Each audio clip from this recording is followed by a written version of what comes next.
আসসালামু আলাইকুম। শিক্ষার্থীদেরকে স্বাগত জানাচ্ছি নতুন আরেকটা ভিডিওতে। আগামীকাল তোমাদের ধর্ম ও নৈতিক শিক্ষার যথাক্রমে ইসলাম এবং অন্য ধর্মাবলম্বীদের জন্য অন্যান্য ধর্মের পরীক্ষা। তোমরা জানো প্রথমবারের মতো এই পরীক্ষার পাঠ্যক্রমে অনেকটা পরিবর্তন এসেছে এবং প্রশ্ন কাঠামোতে সংক্ষিপ্ত প্রশ্ন যুক্ত হয়েছে এবং পরীক্ষাটি সংকলিত হবে ৬০ মিনিট সময়ে।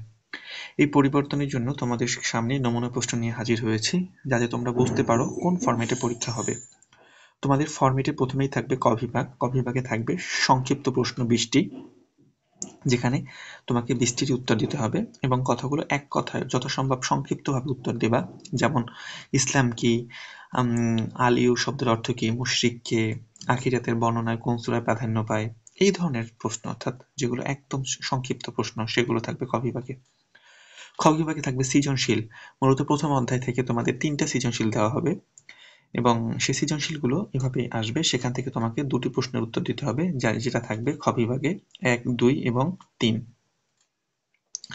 এরপরে তুমি যদি তাকাও, চতুর্থ নাম্বার প্রশ্ন এটা থাকবে গ বিভাগে, ৪ নাম্বার প্রশ্নটি, এবং সেখান থেকে সেটা থাকবে মূলত দ্বিতীয় অধ্যায় থেকে। এবং দ্বিতীয় অধ্যায় থেকে তোমাদের ৩টা প্রশ্ন থাকবে, ৪ নাম্বার, ৫ নাম্বার এবং ৬ নাম্বার, এবং এটা সম্পূর্ণই থাকবে দ্বিতীয় অধ্যায় থেকে। এরপরে আসো তোমাদের প্রশ্ন থাকবে গ বিভাগ, সেখানেও ৩টা প্রশ্ন থাকবে, যেখান থেকে ২টো দিতে হবে এবং যেটা থাকবে মূলত তৃতীয় অধ্যায় থেকে। এই জন্য তোমরা তৃতীয় অধ্যায়টা আরো ভালো করে পড়বা। এরপরে আসো তোমাদের পরের যে বিভাগটা, সেটা হচ্ছে কি উপবিভাগ। সেখানেও ২টো থাকবে, কিন্তু এই উপবিভাগ থাকবে মূলত ২টো অধ্যায় থেকে, অর্থাৎ ৪ অধ্যায় এবং ৫ অধ্যায়। ৪ এবং ৫ এই ২টো অধ্যায় মিলে তোমাদের প্রশ্ন থাকবে ৩টি এবং তোমাদের অ্যান্সার করতে হবে ২টি। এই টোটালি ৫ অধ্যায় থেকেই তোমাদের প্রশ্ন করা হবে, টোটালি ১২টা, ৮টা সৃজনশীল এবং এদিক থেকে ক বিভাগে থাকছে আরো ২০টি প্রশ্ন। এভাবেই তোমাদের প্রশ্নগুলো করা হবে, যাতে তোমরা প্রশ্নের প্যাটার্নটা বুঝতে পারো। এর জন্য তোমাদের পরীক্ষার একটি নমুনা প্রশ্ন আমি আপলোড করেছি। এখন আসো হিন্দু ধর্ম নৈতিক শিক্ষার্থীদের কথা নিয়ে আসছি। হিন্দু ধর্ম নৈতিক শিক্ষার অনেকটা একই রকম। ক বিভাগে থাকবে সেই ২০টি প্রশ্ন, যেটা উত্তর দিতে হবে। তোমাদের প্রথম অধ্যায়ের ২টো পরিচ্ছেদ আছে, প্রথম পরিচ্ছেদ এবং দ্বিতীয় পরিচ্ছেদ। প্রতিটা পরিচ্ছেদে আবার অনেকগুলো পাঠ আছে, সেই পাঠ থেকেই মূলত প্রশ্ন করা হবে।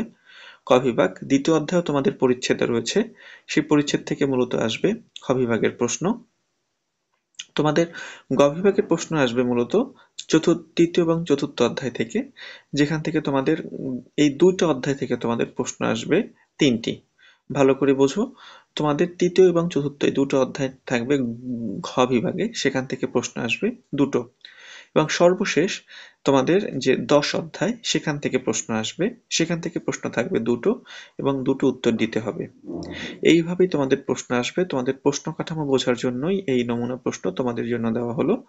ধন্যবাদ সবাইকে। আল্লাহ হাফেজ, ভালো থাকবে।